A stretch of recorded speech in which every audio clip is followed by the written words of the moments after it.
Ah, é? Não procurei no YouTube, mas se tiver, melhor aí. Bom, começou. Olá, boa tarde. Estamos gravando hoje uma aula sobre Campo Geral, do Guimarães Rosa. Vou começar falando um pouquinho sobre ele e depois a gente comenta essa novela, que a gente chama de novela, mas é difícil definir o gênero de tudo que ele escreve, aliás.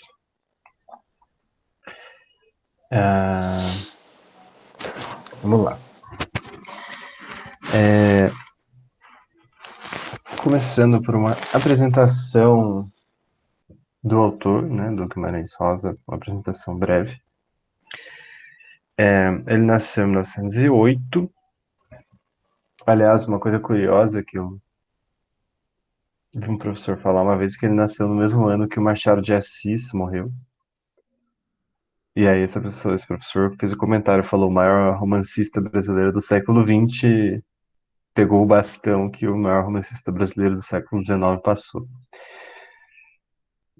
Pode ser, mas eles são muito diferentes.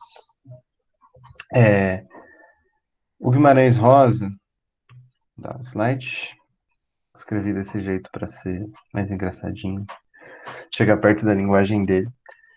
O Guimarães Rosa nasceu em Cordisburgo, que é uma cidadezinha em Minas Gerais, que tem esse nome curioso, né? Cordisburgo, né? O Burgo, a cidade do coração, né? Cor, da raiz do coração, né? Do latim. O pai dele também tinha um nome que parece uma invenção dele. O pai dele chamava Flor Eduardo. Ele era filho do Flor Eduardo e da Francisca e nasceu em Cordisburgo. Ele cresceu lá, né? Enfim, no sertão de Minas Gerais, né, numa região ali do norte de Minas Gerais. É, depois foi estudar medicina. Ele era de uma família que tinha um certo dinheiro, né? Enfim, aí ele foi estudar medicina em Belo Horizonte, se forma médico, trabalha alguns anos como médico, mas ele não gostava daquilo, não gostava de, não sabia lidar com gente doente, gente machucada, assim, não sabia muito lidar com isso. Então ele fica querendo desistir da profissão e aí ele faz um concurso, passa no concurso do Itamaraty e se torna diplomata, né? E aí ele vai servir como diplomata a maior parte da vida em Hamburgo, na Alemanha. Logo que ele vira diplomata, em 1936, ele fica em segundo lugar num concurso, um livro de contos, e no mesmo ano ele também tinha um outro livro de poesia que venceu, né? Foi Ors Concurso, de um concurso da Academia Brasileira de Letras, com um livro de poesia chamado Magma. Mas aí ele estava se mudando para Hamburgo e não quis publicar o livro naquele momento. E ficou por isso mesmo. Ele ganhou, mas não publicou. Depois ele só veio publicar de fato um livro em 46, 10 anos depois, com 38 anos. Até tem uma entrevista dele no YouTube, até onde eu sei a única entrevista que tem um vídeo que ele deu para um canal de TV alemão. E aí o entrevistador pergunta assim, se você fala assim, você não escreve poesia, você não vai escrever poesia, né? Porque ele tinha escrito romance, ele estava escrevendo contos cada vez mais curtos. E aí ele diz, eu já escrevi. Escrevia quando era jovem, até escrevi um livro, ganhei um concurso, mas acabei não publicando. Mas depois eu vim para a Alemanha e veio a guerra e eu não pensei mais nisso. De fato, ele, até não se sabe, parou de escrever poesia. Uma informação interessante é que ele se casou com 16 anos com a Araci e passou o resto da vida com ela. Tem essa foto que eles estão com gatos. Os dois gostavam muito de bichos. Sempre estavam, se vocês procurarem fotos do Guimarães Rosa, ele sempre tá com os bichos. Tipo, tá no escritório dele com cachorro, foto dele com papagaio, com boi, com cavalo.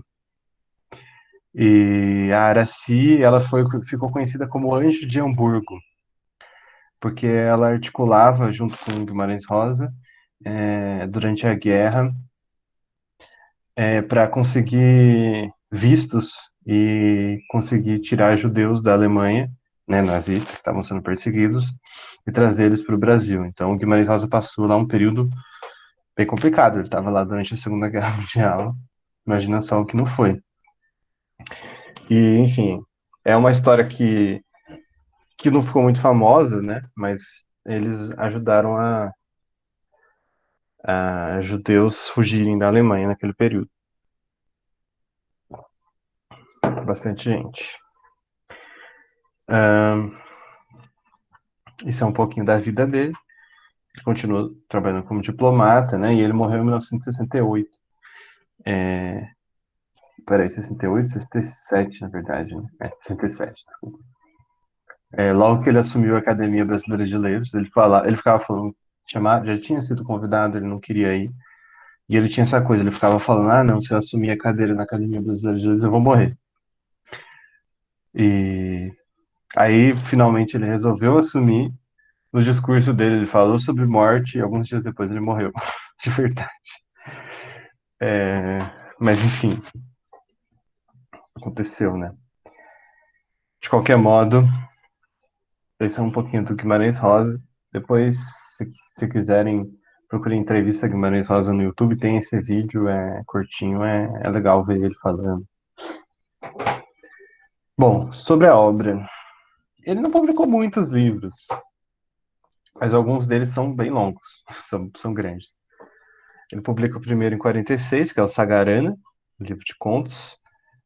Logo que esse livro sai, aliás, o Antônio Cândido, o crítico Antônio Cândido já elege, já diz assim, não, esse conto Hora é Vez de Augusto Matraga é um dos 10 maiores contos da literatura brasileira, com certeza. Outros críticos, Augusto Ner já diz que é uma estreia grandiosa. E aí passa-se 10 anos sem que ele publique nada, e aí ele publica dois livros enormes ao mesmo tempo, em 1956.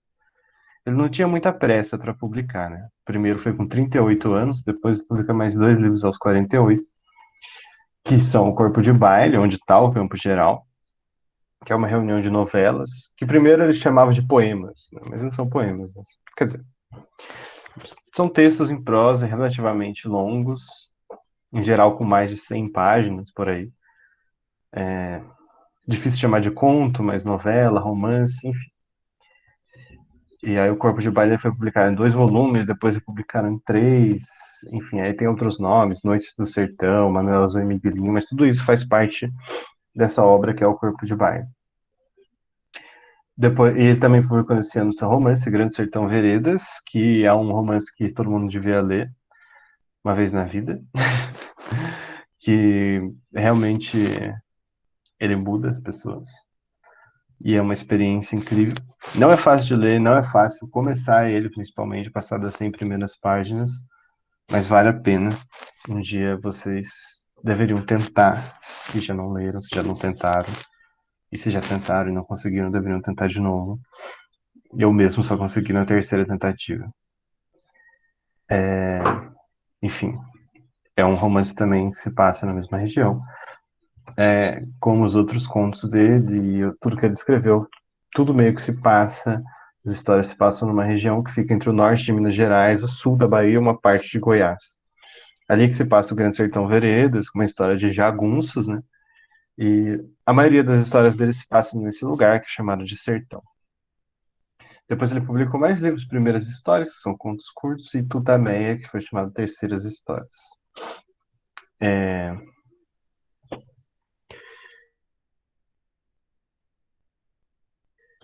Ele, como ele participou desse concurso em 36, pelo que o Graciliano também já estava ali publicando Vidas Secas.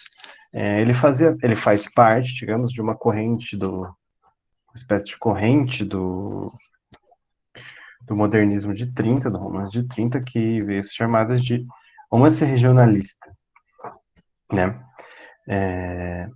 Só que o romance regionalista do Guimarães Rosa, ou o texto regionalista dele, é diferente, é bem diferente, na verdade. Porque não é um texto que, digamos, tem um viés ideológico pelo regionalismo, nem é uma coisa pitoresca, mas ele trata de uma região específica de uma forma muito específica dele, buscando o máximo chegar perto da fala e da visão daquelas pessoas do mundo, muitas vezes através de uma visão de mundo que vem de uma religiosidade popular que mistura várias coisas, e a gente vai comentar um pouquinho. Eu escrevi umas coisas aqui embaixo também, que na literatura dele a palavra é levada até o limite de significações, do som à etimologia. Então as palavras nos textos do Guimarães Rosa têm muitos sentidos, e ele usa todos os sentidos. Ele aproveita todos os sentidos das palavras o máximo possível. E desde etimologia, sentidos antigos, a sentidos novos, sentidos em outras línguas, sentidos que ele aproveita pelo som. Ele cria palavras também. E muda a sintaxe, enfim, ele reinventa a língua. E existem dicionários da obra dele. Assim ele escreve, digamos, é o estilo da escrita dele. Ele era muito erudito, então a literatura dele, ao mesmo tempo que ele se aproxima da fala popular, da fala de uma região, principalmente dos sertanejos, com quem ele conviveu durante muito tempo como médico, mas antes também com as pessoas com quem ele ouvia, né, desde a infância. Ao mesmo tempo, tem muita erudição na linguagem dele, o que faz com que seja difícil. Mas, ao mesmo tempo, ele faz uma linguagem erudita, que era difícil até para os bacharéis, para os intelectuais brasileiros, dar um nó na cabeça deles, dizendo que você pode ser, de certa forma, ele faz isso mostrando que você pode ser, digamos, erudito, você pode usar uma linguagem difícil, mas não para enganar o povo, porque a linguagem dele está mais próxima da fala do povo do que a linguagem bacharelesca. E aí ele dificulta para os intelectuais. Mas, assim, é difícil para todo mundo, vamos dizer a verdade. Principalmente em Grande Sertão Veredas. Campo Geral, se vocês forem tentar, tem várias palavras difíceis. Depois tem um crítico que escreveu um texto que tem um glossário, mas se vocês acharem interessante, a gente pode deixar lá no site e pode ajudar. E o Guimarães Rosa falava muitas línguas. Eu peguei aqui, até tá no Wikipedia isso. Eu vou só ler o que está escrito aqui. Que uma vez ele afirmou o seguinte, numa entrevista, ele disse assim, eu falo português, alemão, francês, inglês, espanhol, italiano, esperanto e um pouco de russo. Eu leio sueco, holandês, latim e grego, mas com o dicionário agarrado. Entendo alguns dialetos alemães e já estudei a gramática do húngaro, do árabe, do sânscrito, do lituano, do polonês, do tupi, do hebraico, do japonês, do tcheco, do finlandês, do dinamarquês. Bisbilhotei um pouco a respeito de outras, mas tudo mal. E acho que estudar o espírito e o mecanismo de outras línguas ajuda muito a compreensão mais profunda do idioma nacional. Principalmente, porém, estudando-se por divertimento, gosto e distração.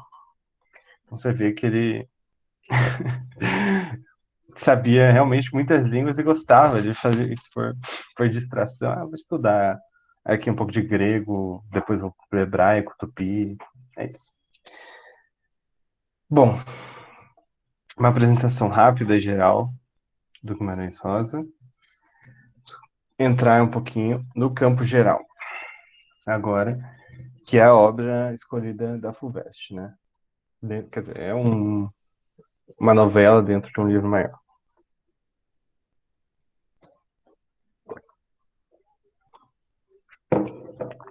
Campo geral, eu vou começar falando um pouquinho sobre o foco narrativo e sobre o espaço para introduzir, que é o seguinte: essa novela, ela trata da história de uma família, pelo ponto de vista de um menino que é o Miguelinho, né, que é um apelido para Manuel, mas a gente sempre chama ele de Miguelinho, que tem esses nomes I, não é tudo em I, só tem o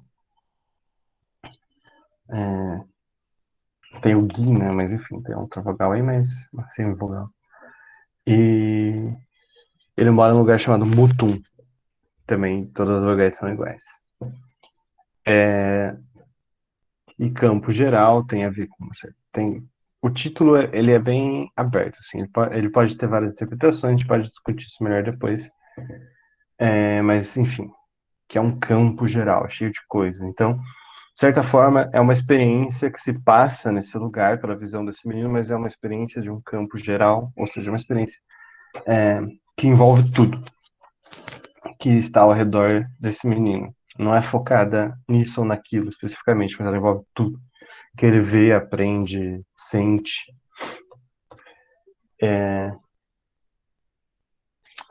Bom, parte do livro Corpo de Baile. Ih, eu coloquei a data errada. Não é 1967. Não sei por que eu fiz isso. É 1956. Tá aqui nesse outro slide. Ele é a primeira novela desse livro, né? Tá aí a primeira edição, tinha essas capas. Foi em 2 volumes, porque era muito grande. O gênero, novela, pode-se dizer que sim. Não vale a pena ficar discutindo tanto qual é o gênero. Vai saber que o Guimarães Rosa, ele vai até o limite de um gênero e é difícil definir. E o foco narrativo é em terceira pessoa. Aliás, a maioria das histórias do Sacarina é em terceira, mas em campo geral tem uma modificação. Tem algumas já em primeira pessoa e eu coloquei uma interrogação porque é em terceira pessoa, mas pelo ponto de vista do Miguelinho, que é uma criança de 8 anos. Então, o narrador toma o ponto de vista do Miguelinho, que é o personagem principal, e tudo gira em torno dele. É uma narrativa linear, ou seja, o tempo passa de uma forma linear e não vai e volta, mas como o texto se aproxima muito da consciência do menino, tem lembranças dele, tem momentos em que ele, sei lá, conjectura, pensa sobre alguma coisa. E o Miguelinho é um menino muito sensível, é um menino muito tenta olhar assim tudo ao seu redor e olhar aquilo que está perto.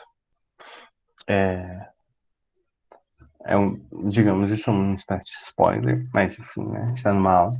Ele descobre que ele é míope no final da narrativa, quando chega um doutor lá e, enfim, dá um óculos para ele. E a narrativa tem um olhar míope sobre a realidade também. Ou seja, ela vê bem tudo aquilo que está perto, mas não consegue distinguir aquilo que está longe. E é assim que o Miguelin vive. É. E ao mesmo tempo, ele é uma visão infantil. Ele é sensível, mas ao mesmo tempo é uma visão limitada, porque ela não vai muito longe. E ela é limitada em vários sentidos, porque tem assuntos que são tabu, e ele, por exemplo, é tirado da sala para ouvir, para alguma coisa ser discutida. Ele fica tentando escutar, mas ele não consegue entender exatamente o que está acontecendo. Ele pega algumas coisas e ao mesmo tempo que se distrai com uma, uma coisinha que tem na casa, um boizinho de barro, se distrai com um papagaio, com os cachorros, alguma coisa que ele vê. Ele é muito fantasioso, até um certo momento ele começa a contar histórias, as pessoas acham estranho que quer mentir, mas ele começa a contar histórias e isso é uma forma também dele entender a realidade. Isso também a gente vai discutir um pouco melhor depois. E o espaço. Fantasiosa, eu esqueci da última palavra que eu coloquei, que é empírica. Ao mesmo tempo que é fantasiosa, é uma visão que ela se faz muito no contato com a realidade, com tudo que acontece ao redor dele. E a narrativa é uma espécie dele tentando entender tudo que está acontecendo e se posicionar em relação a isso, né? Nesse lugar que ele mora com a família. E esse espaço, que é o Butum, tem vários significados também. E o espaço está junto com o narrador, no sentido de que Mutum é uma palavra que é um palíndromo, ou seja, ela pode ser lida de trás para frente também, né? Ela tem a mesma ordem de letras. Ela tem essas vogais fechadas, o U é a vogal mais fechada, né? Mutum. E M é uma palavra que você tem que. É uma bilabial, você faz assim. Então, é uma palavra que faz com que você feche e abra a boca para falar ela. Então, você fala Butum. E, e é o nome de uma ave. Enfim, uma ave. Talvez a característica mais importante dessa ave que a gente possa trazer aqui é que ela é escura, ela é preta. E o Mutum é um lugar escuro. Não sei se dá para fazer essa relação, mas enfim, é o nome de uma ave também. O Mutum, então, é esse lugar onde ele vive. Ele não nasceu lá, mas ele vive lá, o Miquelin com a família dele, que é um lugar cercado de morros. É um espaço um pouco escuro, assim, que a vegetação deixa ele escuro, com essa vegetação do sertão de Minas. É um espaço cheio de animais. E é também um lugar em que você só vê aquilo que está perto. É um lugar também, entre aspas, míope, né? Porque ele é um lugar cercado de morros e que a convivência se dá só ali dentro. Ou seja, é um lugar fechado, em que só vê aquilo que está perto. Bom, basicamente, por enquanto é isso. É, por enquanto é isso, não. Agora eu vou passar para o João aqui. Vai falar. Ah, não, eu coloquei um trecho aqui. Bom, vou. São 4h26. Bom, eu vou só comentar. Esse é o começo, né? Uma parte do começo, o primeiro parágrafo, que ele descreve esse lugar, né? Um certo Miquelin começa nesse tom meio de fábula. Um certo Miquelin morava com sua mãe, seu pai e seus irmãos, longe, longe daqui, muito depois da vereda do Frango d'Água e de outras veredas sem nome, pouco conhecidas, em ponto remoto no Mutum. No meio dos Campos Gerais, mas num covão, em trecho de matas, terra preta, pé de serra. Miguelinho tinha 8 anos. Quando completara 7, havia saído dali pela primeira vez, a única vez que ele saiu de lá. O tio Terês levou a cavalo para ser crismado no Sucuriju, por onde o bispo passava. Da viagem que durou dias, ele guardara turdidas lembranças, embaraçadas em sua cabecinha. De uma nunca pôde se esquecer. Alguém que já estivera no Mutum tinha dito: é um lugar bonito, entre morro e morro, com muita pedreira e muito mato, distante de qualquer parte. E lá chove sempre, até o céu é escuro, né? E aí ele fica pensando sobre isso, porque ele fica pensando, como é que pode ser bonito esse lugar? Eu nunca pensei que esse lugar pode ser bonito, né? E uma das questões é o que é a beleza, né? Tá aqui, o que é bonito ou não? Como dizer se isso é bonito ou não? Bom, agora eu vou passar pro João. Falar um pouquinho dos personagens, do enredo. Enfim.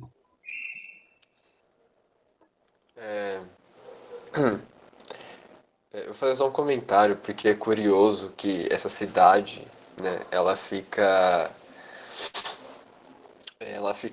no interior de Minas, né, norte de Minas, e eu fui fazer uma pesquisa breve para saber como que é essa cidade.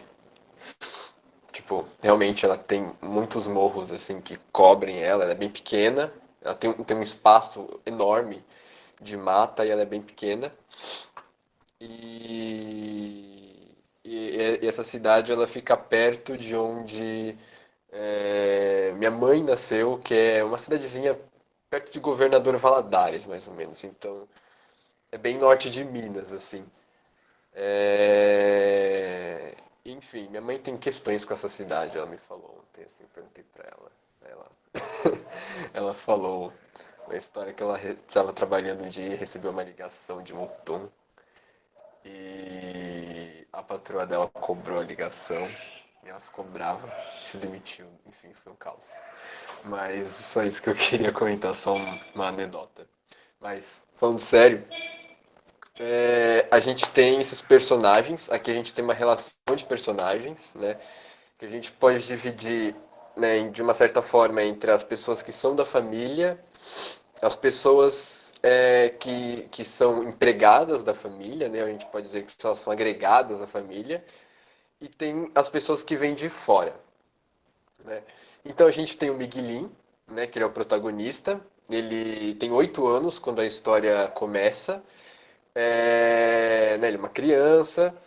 É, especula-se que o enredo passa por 2 anos, assim, então ele termina mais ou menos com uns 10 anos de idade, a história.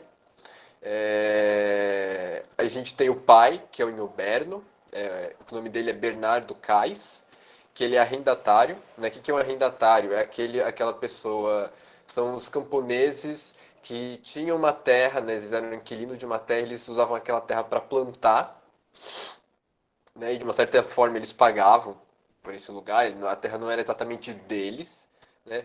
E ele é um homem deprimido e violento, né? Aqui ele é descrito, né, como um homem deprimido e violento. A gente tem a mãe, Nhanina, que ela é jovem, ela é mais jovem do que o Inhoberno.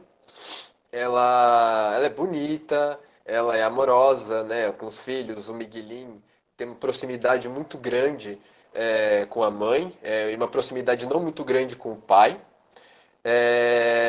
Inclusive tem um conflito aqui, um conflito em que ele se vê, né, um dilema entre amar ou não amar o pai, entre gostar e desgostar do pai, né? Então tem isso. Então a mãe, por ser amorosa, né, e por ser sonhadora, né, ela sonha, no começo do conto a gente vê que ela sonha principalmente em sair do Mutum, né, sair desse isolamento, né, ver o que tem do outro lado desses morros, né? Então ela tem esse aspecto. A gente tem o tio Terês, que é o irmão do pai, né, e uma versão mais mansa do pai do Miguelin, e de quem o Miguelin também gosta muito. A gente tem a vovó Isidra, né, que ela é a tia da mãe, né, ou seja, ela é tia-avó do Miguelin, que aqui na história ela representa, né, uma moral cristã, né, ela é a portadora da ordem familiar, então ela sempre tenta manter tudo na ordem. E a gente tem os irmãos, né? A gente tem o Dito, que é o irmão mais novo do Miguelin, de quem o Miguelin também gosta muito, que funciona para o Miguelin aqui quase como se fosse um oráculo, né? Então sempre que o Miguelin tem questões, tem perguntas, tem dúvidas, ele recorre, né, ao Dito. E o Dito ele morre cedo, ele morre de uma doença. A gente tem o Liovaldo, que é o irmão mais velho, que no começo da história a gente não vê ele, ele é mencionado, mas a gente não vê ele, porque ele está em outro lugar, ele sai de Mutum, né, e ele já ingressa no mundo do trabalho, né. A gente tem o Tomezinho, que é o irmão caçula. A gente tem a Drelina, que é a irmã mais velha, que vive provocando o Miguelin, e a quem o Miguelin tem uma afeição um tanto estranha, a gente vai ver isso.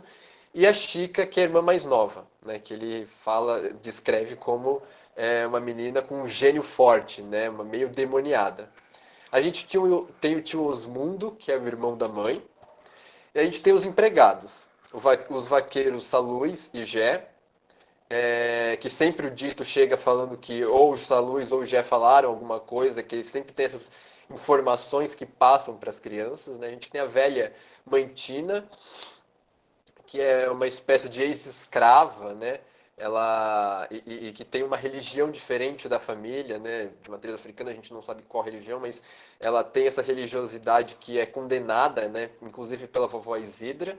A gente tem a cozinheira Rosa, a quem o Miguelin também faz perguntas sempre. E a gente tem a Maria Pretinha, que é outra empregada, que não está tão né, aqui definido o papel dela. E a gente tem as visitas de fora, que são o Seu Deográcias, que é um curandeiro, e também eventual né, mestre no sentido de professor. A gente tem o filho dele, o Paturi, que comete um crime mais pra frente e foge. A gente tem o seu Aristeu. A gente tem o menino Grivo, que é um garoto doente que chega ali no sítio onde vive o Miguelinho e que apanha do Liovaldo mais pra frente. A gente tem o Luiz Altino, que se torna sócio do Inhoberno e depois vítima dele, porque o Inhoberno começa a ter ciúmes dele. E o doutor José Lourenço, que é essa pessoa que vai fazer a parte final do conto, né, o desfecho, o grande desfecho desse conto. Né? Percebo inclusive nos nomes, né, que existe essa experimentação de palavras, né? Luiz Altino, né? Luiz Altino, né? Mas aqui é como o próprio pai do Guimarães Rosa, né? Que se chama Flor Duardo, né? Então tem essa invenção até nos nomes. Aqui a gente tem essa relação de personagens. Pois bem, pode passar o slide. É, Agora, quanto ao enredo, né? O Guimarães Rosa, ele é muito comum que não haja uma espécie de divisão por capítulos ou, enfim, em muitos de seus textos, né? Inclusive, Grande Sertão Veredas não existe uma divisão, é um calhamaço de 500 páginas que não existe uma divisão, uma quebra de linha, uma divisão de capítulos, e aqui em Campo Geral é a mesma coisa, né? Então, o Paulo Ronay, que foi um, um tradutor, um crítico,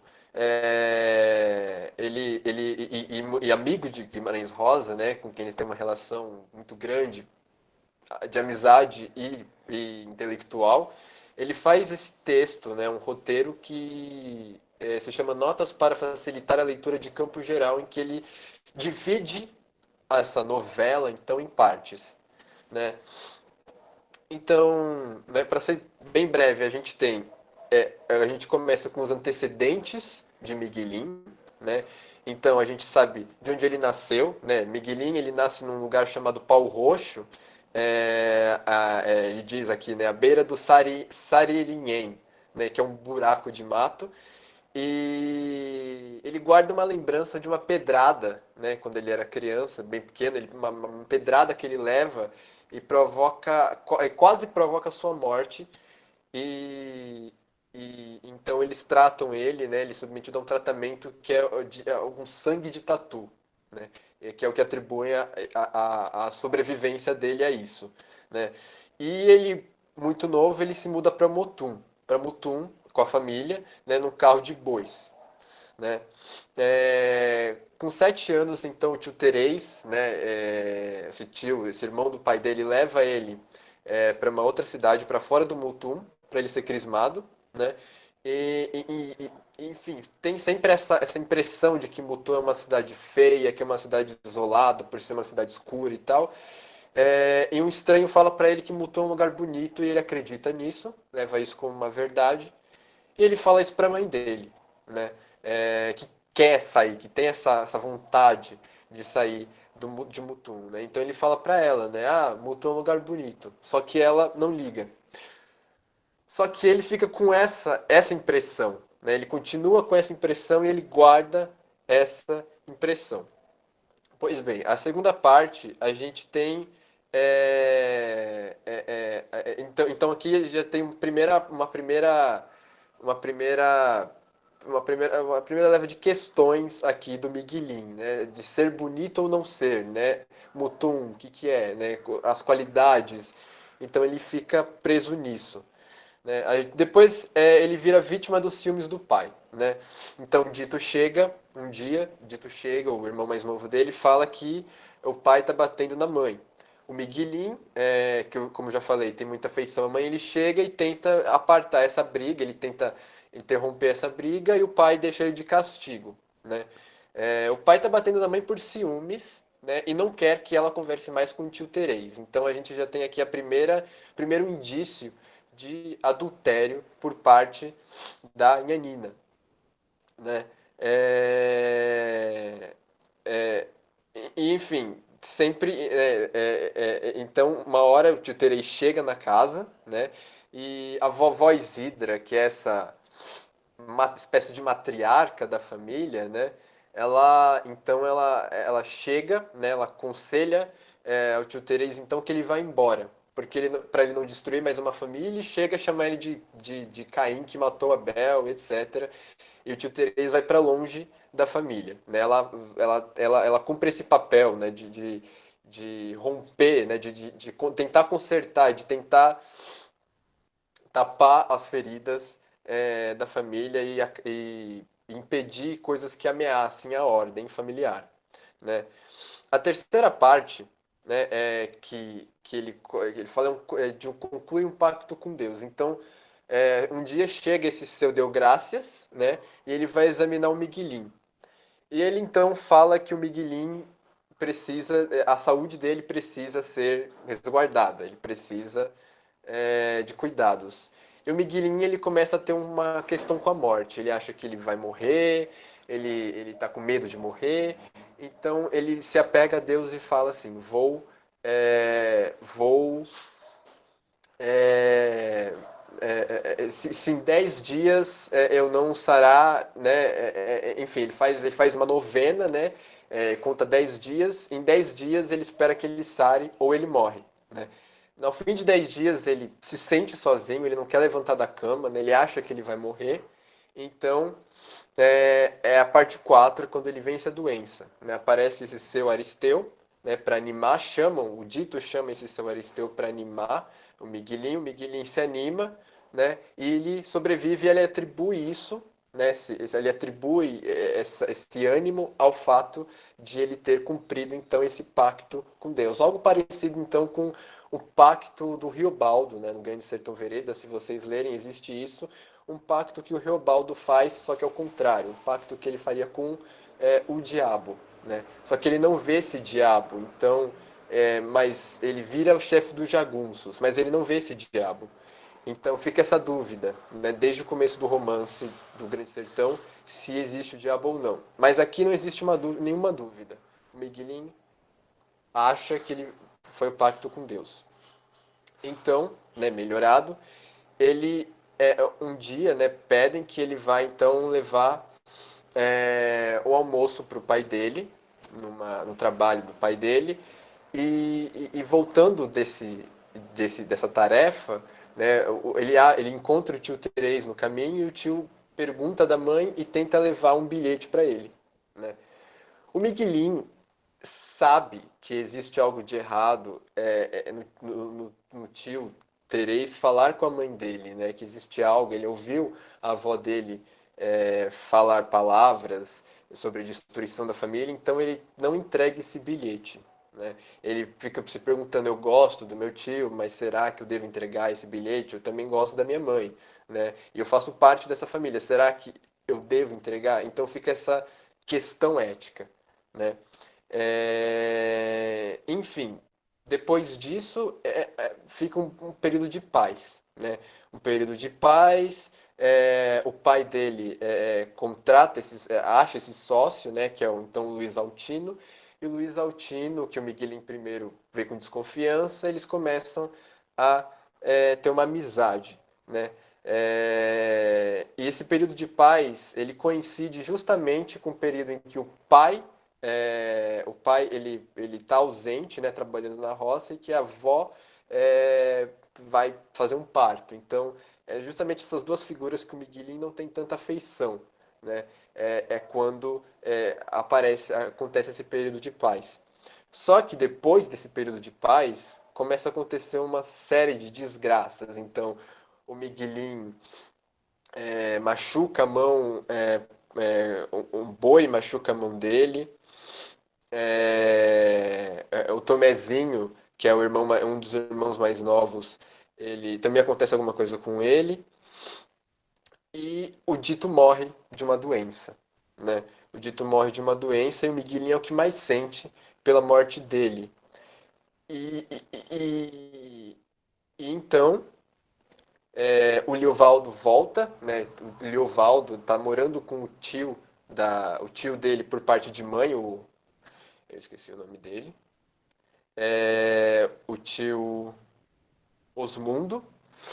E ele volta para isso, então aparece esse garoto, esse Grivo, e o Liovaldo então agride. Uma hora ele agride esse Grivo e o Miguelin parte para cima do irmão mais velho em defesa desse menino estranho. E começa uma raiva do pai, né? O pai bate nele e o Miguelin ele quer que ele morra. Ele começa a rir, o pai fica assustado e começa uma tensão ali na família, né? E isso a gente está tendo então o Leovaldo ali e a mãe caindo nas graças desse rapaz, desse Leovaldo, né? Até que então enfim, né, indo para os finalmente, o pai descobre, né, desconfia, né, com ciúmes dele, desconfia dessa relação, e enfim, ele mata o Leovaldo e se mata, né, e é quando acaba desse ponto essa privação, né, o tio Terês volta, né, a mãe fica com o tio Terês, João, oi, desculpa interromper, mas é que você falou Leovaldo, acho que é com Luiz Altino, não é? Luiz Altino, O Leovaldo é o irmão. pode crer, obrigado. Eu confundo os nomes. Enfim, o pai mata o Luiz Altino, que é o sócio dele, né? Se mata. A mãe fica com o tio Terês, né? A avó reprovando isso, vai embora. Então, um dia chega esse médico, né, de fora de Mutum, o doutor José Lourenço, e numa consulta ele dá os óculos pro Miguelinho enxergar, né? Então, como o Guilherme falou, né, existe essa coisa do foco narrativo, que é um foco também do míope, né? Então, a partir do momento que o Miguelinho toma os óculos e consegue enxergar para além do que ele já enxergava, né, é um momento, então, de liberdade. E é quando acaba a novela, né? Isso tem essa função da liberdade, né? Então a gente vê que tem toda hora então uma privação, né? Tem uma privação, tem uma limitação do Miguelin por ele ser criança. Existe uma limitação da família, de valores familiares, de crenças familiares. Existe uma limitação da cidade, que está entre aqueles morros, né? E a partir do momento que vem o médico de fora, que dá os óculos pro Miguelinho e tal, e acontece toda a desgraça familiar, e ele pega aqueles óculos e passa a ver tudo, então ele tudo que era privação, então se torna, sabe, vira liberdade, né? Então a gente tem, né, aqui um enredo. Então a gente tem um enredo linear, né, sem experimentações temporais, sem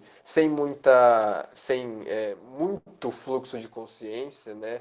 Tem alguma coisa, mas não é aquela coisa, não é você sabe qual é o fluxo que está seguindo esse enredo. A gente tem uma simplificação do enredo, então não é nada muito complexo, mas por outro lado a gente tem um personagem muito complexo, uma visão muito complexa, né, que é esse foco do Miguelin, e a gente tem uma narrativa de amadurecimento e de passagem, né? Ao longo desse tempo, né, a gente vê o Miguelin inquieto com dilemas éticos, com valores morais, religiosos, é, de bem e mal, o que é bom, o que é mal, o que é bonito, o que é feio, o que é pecado, o que não é. E ao passo disso, né, ele vai tendo noção, né, aos poucos ele vai tendo um pouco de noção. Né? É claro que existe limitação por ser criança, como eu falei. Só que existe também uma maturidade, uma coisa meio precoce aqui, né? Ele sabe fazer a questão, mas ele não sabe desenvolver essas questões. Então a gente tem isso. Bom, falando um pouco da esfera familiar, né, dessa segunda limitação, para além dele ser criança, né? A gente tem aqui então a representação de uma família camponesa média, né? Composta por arrendatários, que eles trabalham com alguns ajudantes que eles consideram os seus empregados, né? Então a gente tem, né, na cozinha a gente tem a gente tem a Amantina, que é ex-escrava, a gente tem essas mulheres que a gente não existe uma coisa que fale diretamente, mas a gente presume que sejam negras.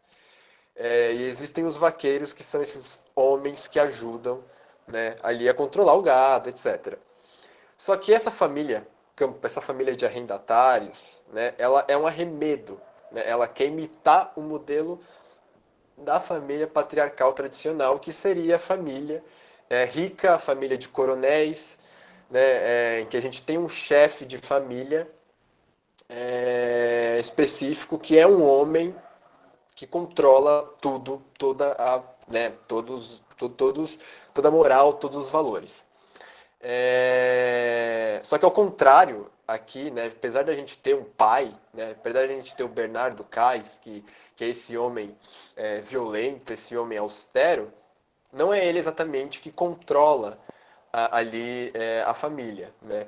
Ele se vê ameaçado, ele vê a sua, né, ele vê o seu território ameaçado com a chegada de outro homem, com a, a possibilidade do adultério por parte da mulher dele, Mas é a avó, né, a tia da Inhanina, que controla, que é responsável por botar a ordem nessa família, né? Então é essa contradição, né? Uma mulher que é a portadora de uma ordem que é patriarcal, né? E ela está tentando proteger a família, né, de certas ameaças que existem aqui. Uma delas, né, muito nítida, que é a possibilidade do adultério, né? Primeiro, da Yanina com o tio Terês, que é o motivo da violência física que o Bernardo Carlos vai investir contra ela, que vai levar o Miguelin ao castigo. E depois com esse Luiz Altino, que primeiro é o sócio, né, um homem de confiança desse Bernardo Cas, e depois com conversas, né, enfim, ele acaba virando esse quase amante, né? E o Miguelin ele vai percebendo isso aos poucos, essa essas conversas que viram então outras coisas que ele primeiro vê como conversas muito pontuais e depois ele vê como um gosto mesmo, que ele chega a falar, né? Mamãe gostava mesmo era de Luiz Altino, né? E a possibilidade do incesto, né? A relação entre parentes que é do Miguelin com a Adrelina, né? Que ele vive falando, né? Eu quero me casar com a Adrelina é muito bonita. E quando ele está doente, ele chega para a Adrelina e diz: Você casa comigo? E ela fala: Sim, caso. Ele fala: E a Chica casa com o Dito? Ela casa? Claro que pode. Então fica essa coisa. Só que a Adrelina, ao mesmo tempo, ela fala isso, mas lá no começo da novela, ela reproduz coisas que vêm dessa ética familiar cristã, né? Então que o Miguelin ele mente, que o Miguelin vai para o inferno, que isso é pecado, que aquilo é pecado. Então também tem uma contradição aqui. E a Adrelina, talvez ela entre nesse jogo só porque ela está com essa pena do irmão, por ele estar doente, por ele se sentir solitário e tal, né? Enfim.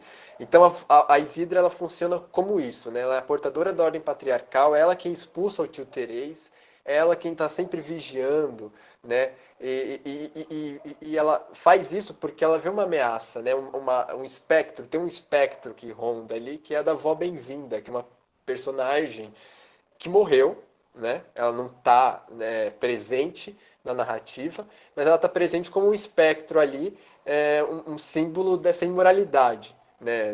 Em uma passagem, o Miguelinho fica sabendo então que essa avó bem-vinda era mulher à toa, né? Que era a mulher que recebia os homens em casa e que ia para o inferno. Era só essa a descrição. Ou seja, ela era uma prostituta. Então,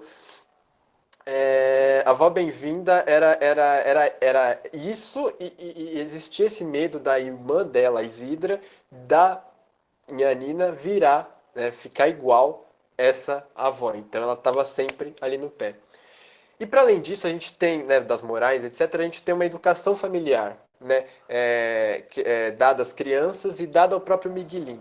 Né? O Miguelin, ele está cercado de uma educação, então, empírica, né, prática, uma educação prática, ele não sabe ainda, né, ler, ele não sabe coisas mais, né, assim, digamos, entre aspas, né, teóricas, mas ele tem uma educação regida por valores, regida por tradições, por superstições, por gestos rituais, por práticas respiratórias. Então, quando tem uma passagem que chove, tem uma tempestade, então a voz Hidra chega e fala: todo mundo vai rezar, né? Então, ou essa coisa dele sempre perguntar: será que é pecado eu gostar de um, sei lá, de um cachorro, de bicho? Será que é pecado eu gostar muito de bicho? Será que é pecado eu gostar do tio Terês? Será que é pecado eu gostar, eu querer casar, eu casar com a minha irmã? Então tem essa coisa. Então essa educação está sempre permeada por isso. E ela é completada, né, pelo convívio com os bichos, com as plantas, com os fenômenos naturais, né? Então ele sabe de coisas através também da natureza, né? Então são coisas que são muito essa educação, né? Essa educação essa educação do campo, essa educação rural, né, que não é a educação das escolas, né, que inclusive o Bernardo ele se mostra preocupado com isso, que ele chega para o seu, os nomes são muito difíceis, eu sempre esqueço, para o seu Deográcias e fala, será que você não pode ensinar o Miguelin a ler, né? Então tem essa preocupação, né? Mas como eles não sabem não tem essa dimensão, né, mais escolar, então eles ensinam com uma base mais moral, né? Com base em crenças, né? Com base em crenças e na prática da vivência rural, né? Sertaneja, enfim. Pode passar.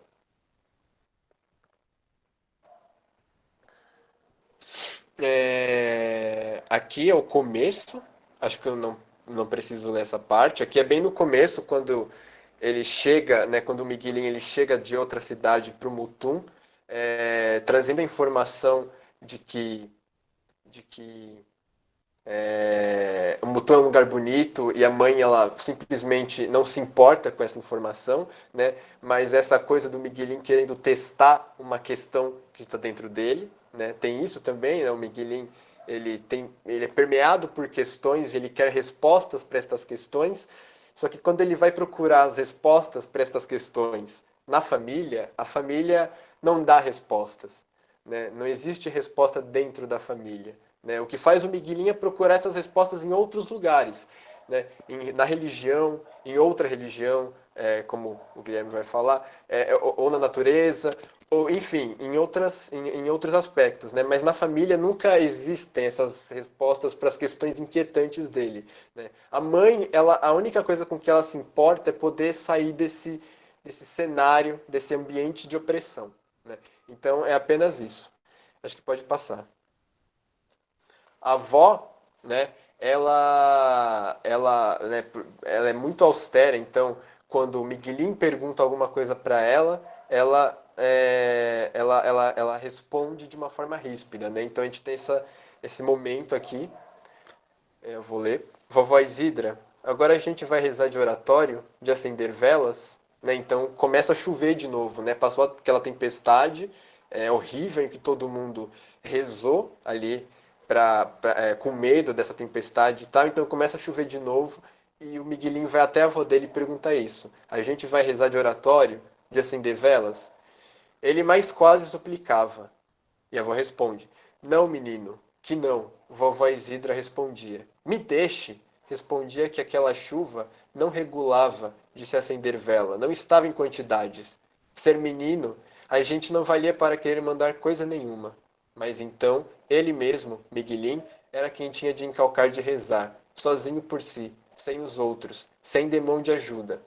Ele ia, carecia, suprido de sua fé que se dizia, para auxiliar Nosso Senhor a poder obrar milagre. Miguelin queria, então Miguelin ele quer rezar, né? A solução é ele rezar por ele mesmo, né?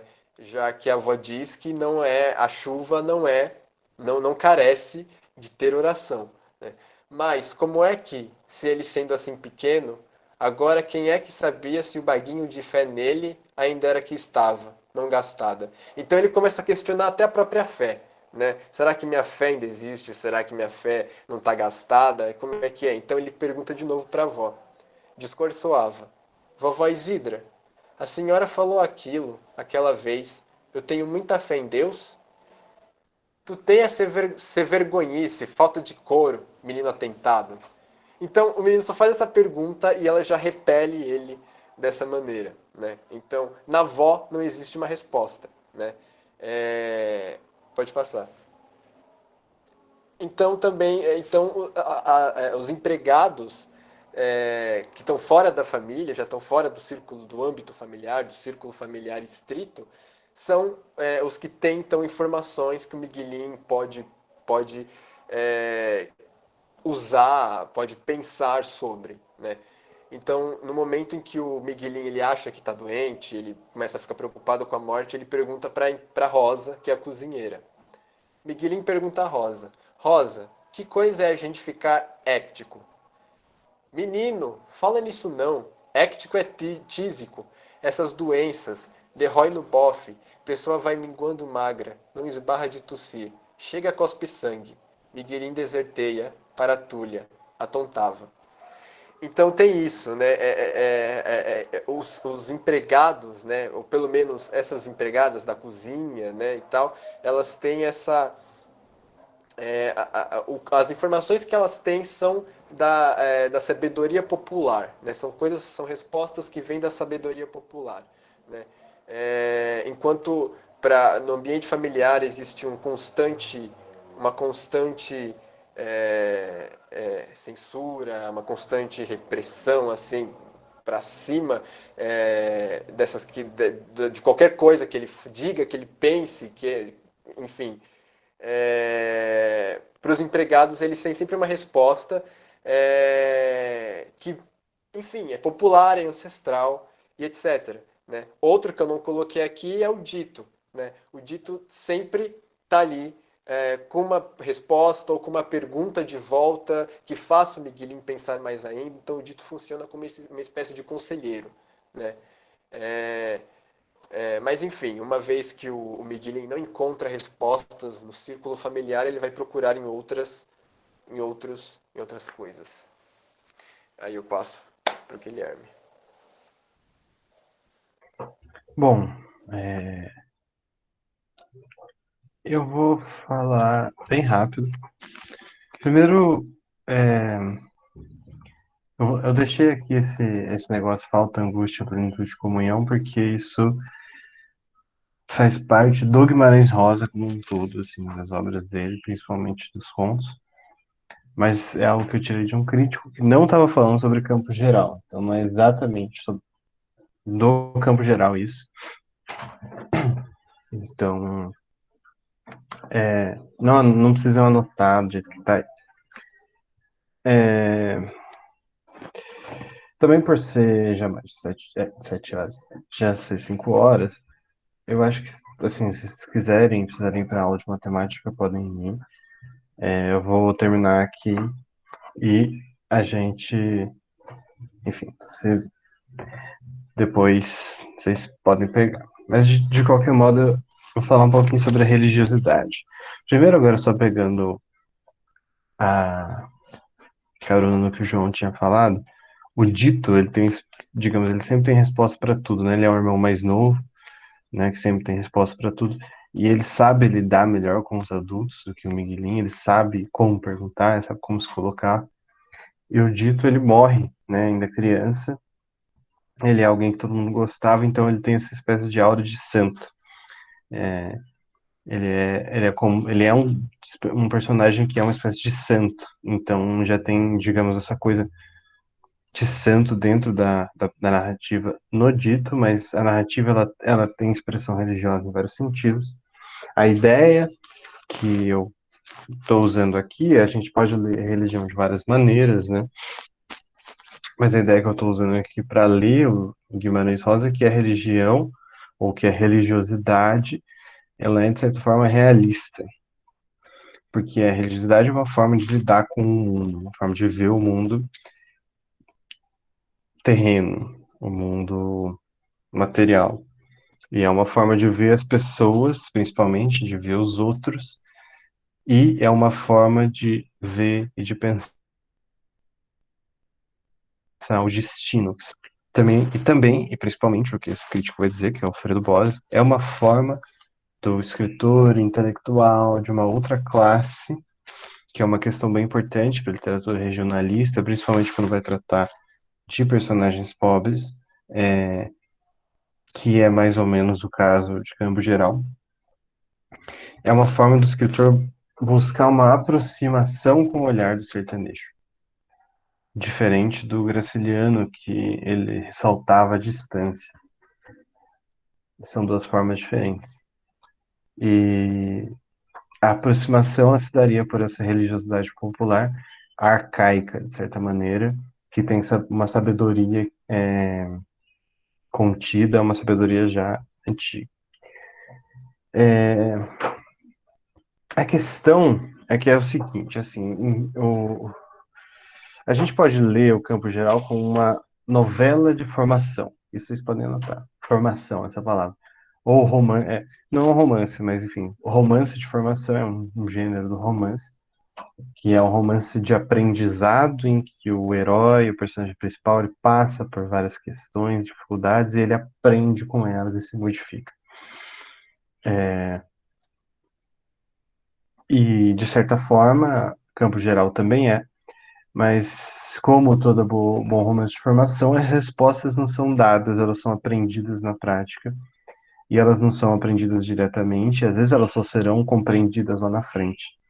O Miguelinho, por exemplo, ele percebe muitas questões que ele não consegue entender, ele não sabe falar sobre aquilo, mas ele percebe algumas coisas. E uma forma dele pensar sobre essas questões é nas histórias que ele conta, na sua fabulação.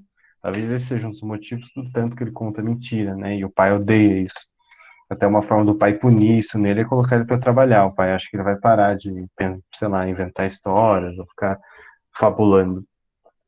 E, e essa coisa, se contar histórias é uma forma de resolver questões mal resolvidas da realidade, né? O mito pelo menos, bom, tem um antropólogo, Levi-Strauss, que estudou o mito, ele disse, né, que um dos papéis do mito é resolver contradições reais através de uma forma de pensamento. Então, uma coisa que não tem resolução real, você cria uma resolução no pensamento que, de certa forma, resolve uma contradição, resolve um problema e sem resolução. Ou você recoloca esse problema em outros termos numa história. E a questão toda de boa parte das narrativas dos Guimarães Rosa é personagens que não conseguem entender o mundo, eles não têm as ferramentas, eles não têm uma educação formal como Miguelin, mas de certa forma eles não têm nenhuma educação, porque os adultos também não se preocupam em ensinar eles ou de responder as próprias perguntas que o Miguelin coloca, né? Pensando no campo geral. E os personagens têm que responder a um mundo que vem de fora e é um mundo opressivo. É, e a questão toda para Guimarães Rosa é que a forma de entender o mundo é por essa religiosidade popular, que vai formulando questões e questões e questões que vão se desdobrando. Só que o mundo ele é misturado, como diz um outro crítico sobre o Grande Sertão Veredas, ou o mundo é embaçado, o mundo é misterioso, o mundo não tem fisionomia, as coisas estão todas misturadas.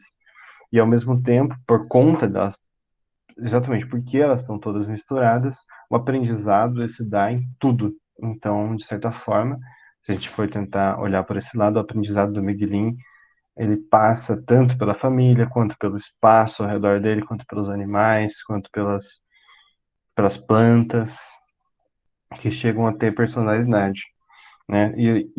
A questão principal é o caminho, né? Sempre os personagens têm uma travessia, uma busca, que pode ser metafórica. Eles têm uma trilha para seguir. O Grande Sertão Veredas acaba com a palavra travessia, né? Então é sempre essa travessia de algum lugar a outro. Talvez de um mundo mais arcaico, de uma sociabilidade arcaica, patriarcal, de uma região antiga, para um mundo, entre aspas, esclarecido, um mundo moderno. De certa forma, o Miguelinho aponta para isso, já que chega um médico no final da história, dá óculos para ele percebe que ele é míope, e no final ele resolve partir com esse médico e ir para a cidade. Aliás, o Miguelinho ele reaparece na última história do Campo Geral, que são várias histórias, ele reaparece como Miguel, e ele já é mais velho e ele se tornou veterinário. E o livro ele passa das histórias do dia para as histórias da noite. Então, o Miguelinho é uma história.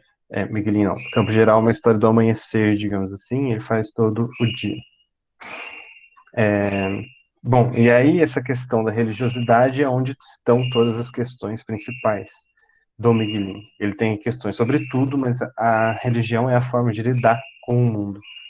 E ele pergunta muitas vezes para Rosa e para Mãe Tinã, que tem religiões Que eu acho que eu coloquei aqui. Elas têm religiões que não dá para saber exatamente quais são, mas não são as mesmas da família do Miquelin.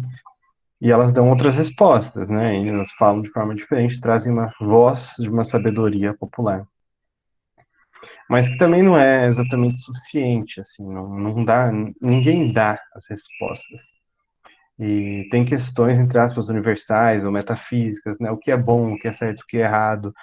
Vários momentos ele é colocado em dilemas, o Miguelinho tem que fazer escolhas. E aí ele não escolhe, por exemplo, no caso do tio, né? Entregar a carta. Bom, eu vou voltar aqui só para falar disso que eu coloquei, falta, angústia até a plenitude e a comunhão. A ideia do Alfredo Bose é que, assim, essa travessia, esse caminho dos personagens, seja metafórico ou não, é uma forma de ver o mundo, é a única forma que eles têm para interpretar o mundo, é a única ferramenta que eles têm para interpretar o mundo, é ter uma espécie de travessia, um destino que você não sabe onde você vai, não sabe se vai chegar, mas é ter um destino. Assim, as coisas adquirem uma certa fisionomia, elas adquirem mais clareza e você pode entender quem você é ou o que você está fazendo nessa busca por alguma coisa, nessa travessia ou nesse caminho que tem o sertão e o dessertão, que tem um norte e um desnorte, que tem um torneamento e um destorneamento. E ao mesmo tempo, e que essas duas coisas se apresentam, o norte e o desnorte ao mesmo tempo. O sertão e o dessertão, né? Essa palavra inventada. Só que é justamente quando se apresentam essas coisas, esse desnorte, esse dessertão, que a realidade é vista com clareza e que os personagens conseguem entender o que acontece ao redor deles, conseguem criam ferramentas para isso. De certo modo, existe isso em várias histórias, personagens que saem de uma espécie de falta, de uma angústia, e chegam até uma comunhão, né, uma plenitude, num sentido quase religioso, e que é um momento de alegria. E esse momento de alegria é um momento que, digamos, o Guimarães Rosa busca ao escrever suas histórias. Então ele tenta se aproximar do sertanejo, das pessoas pobres que cresceram, enfim, numa zona rural muito arcaica, com, enfim, todas as questões de jagunços ou de pessoas retirantes, camponeses pobres, famílias patriarcais, nesse sentido, né, como do campo geral, que ainda não é totalmente, como a gente viu. Ele tenta achar o momento da plenitude e da comunhão, da alegria que se faz no momento em que as pessoas entendem, digamos, alguma coisa sobre o mundo, através de uma sabedoria popular, através de um trajeto, de uma travessia, de uma busca por alguma coisa, e é um momento de alegria. Então, digamos que ele sempre procura esse momento para se aproximar dessas pessoas, sabendo que ele não faz parte. E, de certa forma, a religiosidade tem esse papel. Eu vou ler esse trecho aqui, para finalizar. Esse trecho ele faz um pouco esse caminho. É um trecho que é uma lembrança do Miguelinho, quando ele era criança, ele se machuca, ele leva uma pedrada, então cortam um tatu vivo em cima dele, jogam sangue, né? E isso seria uma forma de curar ele, a gente já pensa que talvez não seja algo exatamente cristão. E no final tem uma coisa meio terrível, ao mesmo tempo uma alegria que surge dessa lembrança. E, enfim, tem um pouco a ver com essa questão da religiosidade, no sentido em que eu estava falando. Entretanto, Miguelinho não era do Mutum. Tinha nascido ainda mais longe, também em Buraco de Mato, lugar chamado Pau Roxo, na beira do Saririnhém. De lá, separadamente, se recordava de sumidas coisas, lembranças que ainda hoje o assustavam. Estava numa beira de seca, de um quintal, de onde um menino grande. Naquele quintal estava um peru que gruziava bravo e abria rodas, passeando, pufo-pufo. O peru era a coisa mais vistosa do mundo, importante de repente como uma história. E o meninão grande dizia: É meu, é meu, é meu. E é meu, Miguelém repetia, só para agradar o menino grande. E aí o menino grande levantava com as duas mãos uma pedra e fazia careta pior. Ah, Ops, apareceu um negócio na minha tela, desculpe. Ah, Depois era só uma confusão. Ele carregado, a mãe chorando. Acabaram com meu filho. Miguelinho não podia enxergar. Uma coisa quente, peguenta, escorria-lhe da testa, tapando-lhe os olhos, mas a lembrança se misturava com outra, e de uma vez em que ele estava nu dentro da bacia, e seu pai, sua mãe, vovó Isidra e vovó Bem-vindo em volta, o pai mandava, traz o trem, e traziam um tatu que guinchava e com a faca matavam o tatu para o sangue escorrer por cima do corpo dele para dentro da bacia. Foi de verdade, mamãe? Ele indagara muito tempo depois, e a mãe confirmava. Dizia que ele tinha estado muito fraco, saído de doença, e que o banho no sangue vivo do tatu fora para ele poder vingar. Do pau roxo conservava outras recordações tão fugidas, tão afastadas, que até formavam um sonho. Umas moças cheirosas, limpas, os claros risos bonitos pegavam nele e o levavam para a beira de uma mesa, ajudavam-no a provar de uma xícara grande goles de beber quente que cheirava a claridade. Então tem essa espécie de travessia num trecho mínimo, que é um pouco o que o Guimarães Rosa faz também nas narrativas. Num pequeno trecho está contido de alguma forma o todo. Acho que eu falei tudo que tinha aqui preparado. Já passamos muito do tempo. Desculpe por isso. Espero que não tenha. Enfim, vou parar de gravar agora, gente. Obrigado. Não sei se você quer falar alguma coisa, João. Não, tô suave. Bom, Só isso mesmo. então é Obrigado. isso. Tchau, tchau.